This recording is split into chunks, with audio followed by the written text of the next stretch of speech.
அரசியல் களம் நேயர்களுக்கு வணக்கம். இன்றைக்கு நம்முடைய நேர்காணலுக்காக அரசியல் விமர்சகர் ராஜகம்பீரன் அவர்கள் நம்மோடு இணைந்திருக்கிறார். அவரோடு பேசலாம். வணக்கம். வணக்கம். தொடர்ச்சியா பாஜக அதிமுக கூட கூட்டணி அமைச்சே தீரணும் அப்படின்னு பின்னாடி பேச்சுவார்த்தை நடைபெற்று இருக்கிறதா பலரும் பல தகவல் சொல்லிட்டு இருக்காங்க. எடப்பாடி அவர்கள் தொடர்ச்சியா மறுத்துக்கிட்டு தான் வந்தாரு.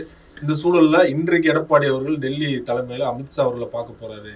டெல்லியில போய் முக்கியமான தலைவரை பார்க்க போறாரு. அமித்ஷாவா என்னன்னு தெரியல. முதல்வர் மு.க. ஸ்டாலின் அவர்களே சட்டப்பேரவையிலே ஓப்பனா சொல்லிட்டார் இல்லையா? என்ன நடக்குது? அதிமுகவோடு மீண்டும் பாஜக கூட்டணி வைக்க வேண்டும் என்கிற ஒரு குரல்கள் விருப்பத்தின் பேரால் நிகழவில்லை. பாஜகவோடு அதிமுக கூட்டணியில் இருந்த காரணத்தினால அதிமுக என்கிற ஒரு தனித்த கட்சிக்கான தனித்தன்மை, அவர்களுடைய தலைமை பண்பு எல்லாவற்றையுமே கேள்விக்குரியதாகத்தான் அது மாற்றி இருக்கிறது. அதிமுக திமுகவை விடவும் வெகுஜன இயக்கமாக கொண்டாடப்பட்ட ஒரு இயக்கம். ரெண்டுக்குள்ள வித்தியாசம் என்னன்னா, இது ஒரு பாமரர்களுக்கான இயக்கமை.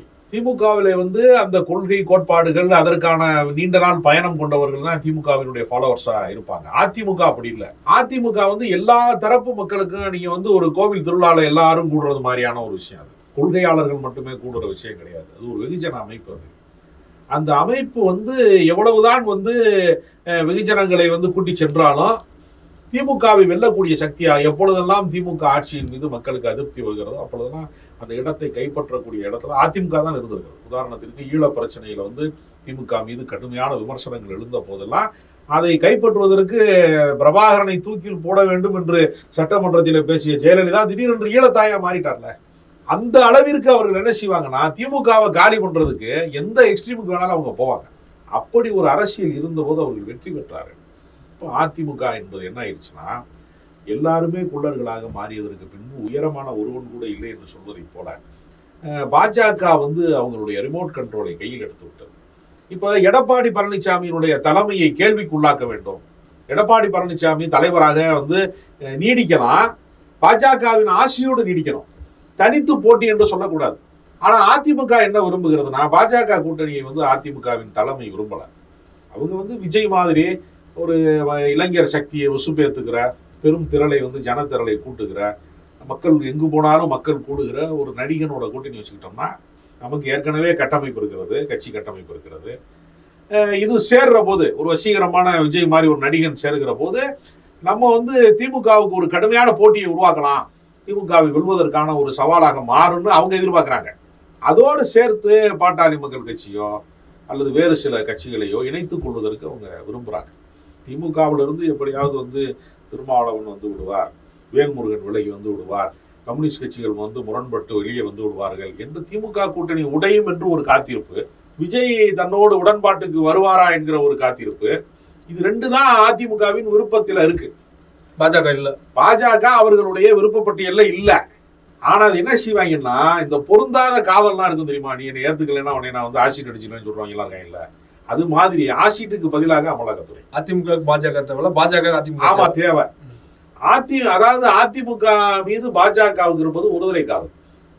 என்ன பண்ணுவாங்கன்னா, சில ஊர்கள் எல்லாம் என்ன பண்ணுவாங்கன்னா, இந்த முறமாப்புல ஒருத்தர் முரடனா இருப்பேன், இந்த புள்ள வேணான்னு சொல்லுவோம், ஆனா கட்டாயப்படுத்தி கல்யாணம் பண்ணி வைப்பாங்க. நம்ம ஒரே ஜாதி, நம்ம ஒரே குடும்பம், சொத்து போயிடக்கூடாது, வெளியே போயிடக்கூடாதுன்னு சொல்லுவாங்க, ஊரை விட்டு போயிடக்கூடாது, புள்ள சொத்து வெளியே போயிடக்கூடாது. அது மாதிரி ஒரு கட்டாயமான ஒரு நெருக்கடியை பாஜக உருவாக்க பார்க்கிறது அதிமுக மேல. இப்ப எடப்பாடி பழனிசாமிக்கு என்ன செய்யறதுன்னு தெரியல.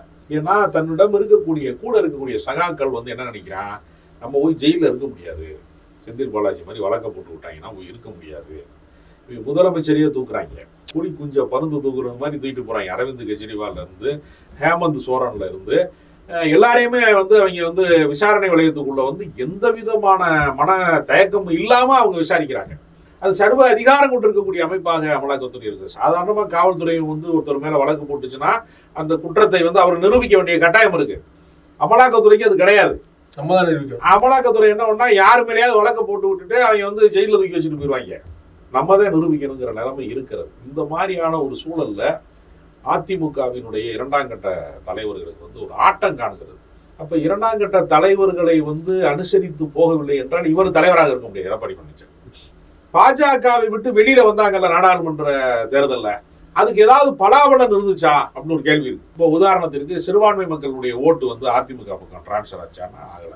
அதே மாதிரி அவங்க பேசுகிற ஏதாவது பாஜக எதிர்ப்பு சார்ந்த விஷயம், பாஜகவை கொள்கை ரீதியாக அவங்க எதிர்க்கல, கூட்டணி விட்டு வெளியேறி வந்தாங்களே தவிர கொள்கை ரீதியாக எதிர்கொள்ளல. பாஜக வேண்டாம் அப்படின்னு நினைக்கக்கூடிய வாக்காளர்களின் தேர்வாக திமுக கூட்டணி தான் இருக்கு. அதுக்கு காரணமும் இருக்கு. அவருக்கு மிக நீண்ட காலமாக பாஜக எதிர்ப்பு பயணத்துல அவங்க வந்து ஒரு ஒற்றுமையோடு, காங்கிரஸ் திடீர்னு கூடல, போன தேர்தலையும் காங்கிரஸோட தான் அவங்க இருந்தாங்க. ஏறத்தாழ அவங்க நீண்ட கால பயணமா இருக்கு. 3 தேர்தல் தொடர் வெற்றி தொடர்ந்து, அதுவும் கம்யூனிஸ்ட் கட்சியும் தொடர் பயணத்துல இருக்காங்க. விசிகாவும் ஏறத்தாழ 10 ஆண்டுகளுக்கு மேலான பயணத்துல தான் எல்லாருமே இருக்கிறாங்க. அப்ப வந்து திடீர் கூட்டணியா அமைவதற்கும் நீண்ட கால பயண திட்டத்துல இருப்பவங்களுக்கும் ஒரு நம்பகத்தன்மையில வித்தியாசம் வரும். நீங்க எலெக்ஷன்ல கடைசி நேரத்துல வந்து பேச்சுவார்த்தை முடிந்து போய் ஒரு கூட்டணியில இருந்து இன்னொரு கூட்டணிக்கு மாறுற ஒரு தன்மை இருக்குல்ல, அந்த மக்கள் வந்து ரசிப்பது கிடையாது. உதாரணத்துக்கு ராமதாஸ்லாம் வந்து தடாலடியான ஒரு முடிவுகளை அவர் எடுத்திருக்கிறார். வைகோ அவர்களே கூட அப்படித்தான். வைகோ என்ன பண்ணுவாருன்னா, அதிமுக ஆட்சிக்கு எதிராக ஒரு நடைபயணம் போயிட்டே இருப்பார். நடைபயணம் முடிஞ்சு அதிமுக போய் சேர்த்துருவார். இதெல்லாம் வந்து என்ன ஆகி போச்சுன்னா, கூட்டணியில ஏற்பட்ட குழப்பம் தான் அது. அது ஒன்றும் கொள்கை தடமாற்றம் சொல்ல முடியாது. கூட்டணியில் ஏற்பட்ட குழப்பம் தான். சீட்டு கொடுத்துருக்க மாட்டாங்க, அது நம்மளுக்கு வந்து அங்கீகாரம் தர மாட்டேங்கிறாங்கிற கோபத்துல தான் செஞ்சிருப்பாரு. ஆனா விளைவு என்ன ஆயிருக்கும், கொள்கையை தாண்டி அது கோபாளித்தனம் ஆயிரும். கட்சியை காப்பாத்துறதுக்கு ஒரு முடிவு எடுப்பாங்க. ஆனால் அது நடைமுறை என்ன ஆயிரும், நேற்று வரைக்கும் இப்படி பேசினாரு, அப்புறம் மாத்தி பேசினாருங்கிற நிலைமை வந்துடும். இந்த நிலைமை வந்து இந்த சிறு கட்சிகளாக இருக்கிறவர்கள், பெரும் கட்சிகளுடைய தயவுக்கு காத்திருக்கிறவர்களுக்கு இருக்கக்கூடிய மாபெரும் சிக்கல் என்னன்னா, அவங்க வந்து கொள்கை பயணமும் நீண்ட தூரம் பயணம் செய்ய முடியாது, கூட்டணியிலையும் அவங்க நீண்ட தூரம் பயணம் செய்ய முடியாது. இப்போ நீங்க சமீபத்தில் பார்த்தீங்கன்னா வேல்முருகன் வந்து விலகி நிற்கிறாரு, திமுக விட்டு கடும் விமர்சனம் வைக்கிறாரு. ஆனால் திமுக வந்து அவரை வந்து புறக்கணிக்கல. இன்னும் ஒரு கூட்டணியை விட்டு வெளியேறவோ, சட்டமன்றத்திலே கூட அவரை வந்து சஸ்பெண்ட் செய்யல. மாற்று கருத்தை அவர் முன்வைத்திருக்கிறார். அது கொஞ்சம் மனச்சங்கடத்தை உண்டாக்கி இருக்கிறது. அந்த லெவலோட நுழைஞ்சிருச்சு இல்லையா? அப்ப திமுக தன்னிடம் இருக்கக்கூடிய கூட்டணிகள் வந்து உடைவதை அவங்க விரும்பல. ஆனா வைத்த விமர்சனம் ரொம்ப காட்டமா இருந்துச்சு இல்லையா? முதல்வரே வந்து அதிக பிரசங்கித்தனமா பேசுறாரு வேல்முருகன் அப்படின்னு சொல்லல. அதிக பிரசங்கித்தனம் சேகர் பாபு வந்து வெளிப்படையா சொல்றாரு, நாங்க வந்து இது பண்ணல, அவருக்கு பிடிக்கலன்னா அவரே விலகி செல்லட்டும் அப்படின்னு ஓப்பனா சொல்றாரு இல்லையா? இது ஏதோ இன்சிஸ்ட் பண்ற மாதிரி இருக்குல்ல, நீங்களே கூட்டணி விட்டு விலகி. அது சேகர் பாபு சொல்வதனால ஒரு கூட்டணி முடிவு போறாரு. ஓகே, கட்சியின் தலைமை சொன்னால்தான் அது கணக்குல சரி. 2ஆம் கட்ட தலைவர்கள் பேசுவது அப்படிங்கிறது எதை குறிக்குதுன்னா, முடிஞ்சா போய் பாருங்கிறத குறிக்குது. ஆனா வேல்முருகன் வந்து பாமகவிலே இருந்து பிரிந்து வந்து அவர் தமிழ் தேசிய அரசியல், சமூக நீதி அரசியல், வன்னியர் அரசியல் எல்லாம் பேசினாலும் அவர் வன்னியர்களுக்கான தலைவராக பார்க்கப்படல. ஏன்னா அந்த ஜாதிய ஓட்டுகள் என்பது ராமதாஸ் பின்னாடி தான் இன்னைக்கும் சமூகம் இருக்கிறது. இவருக்கு பின்னாடி இருக்கக்கூடியவங்க யாரு அப்படின்னா, வன்னியர் சமூகத்துல இருக்கக்கூடிய கொஞ்சம் முற்போக்கு சிந்தனை இருக்கிறவங்க, கொஞ்சம் வந்து அரசியலாக்கப்பட்ட இளைஞர்கள். இதனால இவர் தலித் மக்களோட திரும்ப நெருக்கமா இருக்குது. அவரு அதாவது அம்பேத்கர் அரசியல், பெரியார் அரசியல் எல்லாவற்றையுமே வந்து மிக தீவிரமாக வேல்முருகன் முன்னெடுக்கிறார். அது போக அவர் அடிப்படையில தமிழ் தேசிய பற்றாளராக இருக்கார். ஒரு சாதிய பற்றாளராக இல்லை, தமிழ் தேசிய பற்றாளராக. அதனாலதான் சீமான் கட்சியிலிருந்து விலகி வரக்கூடியவர்கள் ஆயிரக்கணக்கில் நூற்றுக்கணக்கில் வெளியேறவங்க எல்லாருமே அலையாக போய் வந்து வேல்முருகன் கட்சியில தான் இணையலாம். வந்து ஒரு சிலர் தான் அதிமுக தேர்வுக்கு போயிருக்காங்க. ஆனா அவர்கிட்ட வந்து இப்ப பெரும்பான்மையா மறுக்கக்கூடியவங்க தமிழ் தேசிய பயணம் தான் எங்களுக்கு வேணும், வேறு அரசியல் எங்களுக்கு வேணாம் அப்படின்னு நினைக்கிறவங்க, அவங்களுக்கு இருக்கிற ஒரே தேர்வாக வேல்முருகனை தான் அவங்க.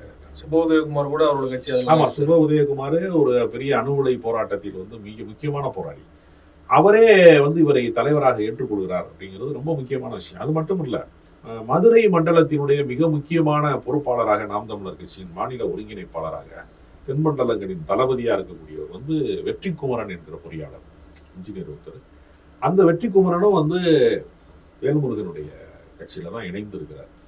அப்ப இதெல்லாம் வந்து என்னன்னா, அவங்க ஒரு வலிமையான சக்தி, அவங்க ஒரு நல்ல கட்டமைப்பை உருவாக்குவாங்க. தளபதிகள் வந்து இருக்கக்கூடிய அரசியல் கட்சிகள் எந்த கட்சியிலையுமே அந்த 2ஆம் கட்ட தலைவர்கள் தான் இந்த கட்சியை தாங்கி பிடித்துக் கொள்ளக்கூடிய தூண்களா இருப்பாங்க.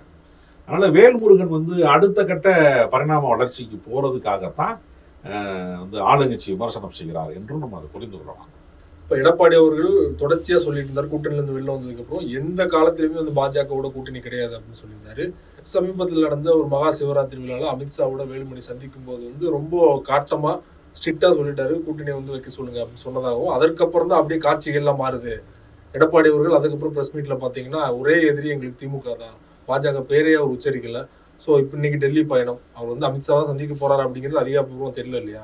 ஒருவேளை அப்படி கூட்டணி வச்சனா தொண்டர்களோட மனநிலை எப்படி இருக்கும்? தொடர்ச்சியா வந்து தொண்டரோட மைண்ட் செட் பண்றாரு இல்லையா எடப்பாடி, கூட்டணி எப்பவுமே கிடையாதுன்னு சொல்லிட்டு மீண்டும் கூட்டணி வச்சனா அதை எப்படி எடுத்துப்பாங்க தொண்டர்கள்? தொண்டர்கள் வந்து மிக கடுமையான ஏமாற்றத்திற்கும் அதிருப்திக்கும் ஆளாவாங்க. ஏன்னா அதிமுக வந்து பாஜக விட்டு வெளியேறியோன்னா பட்டாசு வெடித்து இனிப்புகள் கொடுத்து கொண்டாடின ஒரு கொண்டாட்டத்தை பார்த்தோம். அப்ப நம்ம கட்டுச்சொத்துக்கள் எதுக்கு தேவையில்லாம ஒரு பெருச்சாலியை வைக்கணுங்கிற மாதிரி அதிமுகவுக்கு வந்து ஒரு நாளும் வந்து பாஜக தேவையில்லைங்கிற முடிவுல தான் அவங்க இருக்காங்க. ஆனா இங்க என்ன நிலைமை ஆயிடுச்சுன்னா, அவர்கள் யாரையெல்லாம் புறக்கணித்தார்களோ, சசிகலாவை வந்து புறக்கணித்தது, ஓபிஎஸ்ஐ புறக்கணித்தது, டிடிவி தினகரனை புறக்கணித்தது அப்படிங்கிற ஒரு இடம் இருக்குல்ல, இந்த புறக்கணிப்பு அத்தனையுமே ஒரே சமூக பின்னணியை கொண்டவர்களாகவும் தென் மாவட்டத்தை சார்ந்தவர்களாகவும் இருக்கிறதுனாலயே இது வந்து கொங்கு மண்டல கட்சி. இப்ப வந்து அதிமுக வந்து இந்த பக்கம் தேவர் கட்சி, அந்த பக்கம் கவுண்டர் கட்சி மாதிரி அந்த காலத்துல சொல்லுவாங்க. தேவர் தலைமையில இருந்து கவுண்டர் தலைமை அப்படி மாறிடுச்சு. இடைநிலை சாதிகளினுடைய ஆதிக்கத்தினுடைய ஒரு ஆட்டம் இருக்குல்ல, அது அதிமுக இப்பயும் செல்லூர் ராஜுல இருந்து பல பேர் இருக்காங்க, பல பேர் இருக்காங்க. இருந்தாலும் கூட அவங்க அந்த சமூகத்தினுடைய பிரதிநிதியாக மிக நீண்ட காலமாக பார்க்கப்படக்கூடியதுனால வாக்கு வங்கி சிதறடிக்கப்படுகிறது. அதனால இப்ப இந்த ஒருங்கிணைப்பு அப்படிங்கிறது வந்து நடைமுறையில வந்து யார் உடைத்தார்களோ அவர்களே ஒருங்கிணைப்புக்கு வந்து முயற்சி செய்யக்கூடிய காலம் வந்துருச்சு. பாஜக தான் உடைத்தது, பாஜகவே சண்டை முட்டி விட்டாங்க, அவங்களே தீய வச்சாங்க. இப்ப அவங்களே அந்த தீயை அணைக்கிறதுக்கு வேலை செய்யறாங்க. அதனுடைய ஒரு தொடர்ச்சி தான் தேர்தல் ஆணையத்தின் மூலமாக ஒருவேளை வந்து இரட்டை இலை சின்னத்தை பறித்து விட்டால் என்ன செய்யறது அப்படிங்கிற அச்சம் வந்து எடப்பாடி மனதில் இருக்கு. அதனால பாஜகவோடு நம்ம வந்து முழுமையான பகையை வைத்துக் கொள்ள வேண்டாம். மீண்டும் ஆட்சிக்கு வராமல் போய்விடுங்கிற நம்பிக்கையில தான் அவங்க வந்து வெளியேறி வந்தது. மீண்டும் 3வது முறையாக அந்த ஆட்சி வந்ததுனாலதான் எடப்பாடி பழனிசாமி ஒரு அரசியலில் ஒரு பின்னடைவு இருக்கிறது. எடப்பாடிக்கு இருக்கிற ஒரே வாய்ப்பு மீண்டும் பாஜக கூட்டணி போறதுனால. அது மூலமாக வாக்கு வங்கி வராது. பாஜகவோடு அதிமுக போறதுனால அதிமுகவுக்கு பயன் கிடையாது. ஆனா எஸ்பி வேலுமணி வந்து 2024 நாடாளுமன்ற தேர்தல் முடிவடைஞ்சோட என்ன சொன்னாருன்னா, திமுக 40 தொகுதியில வெற்றி பெற்றுச்சு, ஒருவேளை பாஜகவோட கூட்டணி இருந்ததுன்னா வந்து கண்டிப்பா ஒரு 10 தொகுதியில நாங்க வெற்றி பெற்றோம். அது ஒரு கற்பனையான ஒரு பேச்சு. அவங்க கூட்டணியில இருந்தாலும் வென்றிருக்க வாய்ப்பு இல்லை. ஏன்னா அதுக்கு முன்னாடி எல்லாம் அவங்க கூட்டணியில தானே இருந்தாங்க. ஒரே ஒரு ஓபிஎஸ் மகன் மட்டும் தானே வெற்றி பெற்றாரு. அந்த தேர்தலே ரொம்ப முறைகேடான வெற்றிலாம் பேசப்பட்டது. ஒரு தொகுதியில தப்பிச்சாங்க, அவ்வளவுதானே. அதனால அவங்க கூட்டணியில இருந்துட்டா மட்டுமே அவங்க வந்து பெரிய வெற்றி பெற்றுவாங்கன்னு. ஏன்னா தமிழ்நாட்டை பொறுத்தவரையில, தமிழக வாக்காளர்களை பொறுத்தவரையில பாஜக எதிர்ப்பு மனநிலை என்பது தமிழர்களின் மனநிலையா இருக்கு. திமுகவினுடைய மனநிலை என்று நம்ம கருத முடியாது. அதனால அப்படிலாம் வெற்றிலாம் கிடைத்திருக்காது. பாஜகவுக்கு தன்னை சுமப்பதற்கு ஒரு தோள்கள் தேவை. அது சவள பிள்ளையா இருக்கு தமிழ்நாட்டில். அதனால அதிமுகவின் தோள்களில் ஏறி இப்ப 4 சட்டமன்ற உறுப்பினர் இருக்காங்க, அதை ஒரு 10ஆக்கிறதா 5ஆக்கிறதா அப்படின்னு அப்படிதான் யோசிப்பாங்க. ஒருவேளை தனித்து நின்றார்கள்னா பாஜக பூஜ்ஜியம் தான் கிடைக்கும். அதனால பூஜ்ஜியத்துக்குள்ளே ஒரு ராஜ்ஜியத்தை ஆண்டு கொண்டவங்களால இருக்க முடியாது. அதனால அதிமுகவை மிரட்டி பணிய வைத்து இந்த வேலையை செஞ்சுட்டு இருக்காங்க. தமிழக வெற்றி கழகம் இந்த தேர்தல் எக்ஸ்ட்ரா ஆட இருக்காங்க இல்லையா, அவங்க வந்து ஒருவேளை அதிமுகவோட மற்ற கட்சிகளோட கூட்டணி வைத்தால் ஒரு பக்கம் இருக்கட்டும், தனித்தினா என்ன மாதிரியான தாக்கத்தை ஏற்படுத்துவாங்க நினைக்கிறீங்க? தனித்தா ஓட்டை தான் பிரிக்க முடியும். ஒரு தொகுதியிலையும் குறிப்பிடத்தக்க அளவுல வந்து 5000-10,000 ஓட்டை வந்து தொகுதி வாரியா பிரித்து யாருடைய வெற்றி தோல்விக்கு வந்து அவங்க காரணமாக முடியும், ஜெயிக்க முடியாது. அவங்க தனித்து நிற்பார்கள் என்று நான் நம்பல. அவங்க பேச்சுவார்த்தை நடத்துறாங்களா, அதிமுகவோட அவங்க பேச்சுவார்த்தை நடத்துறாங்க.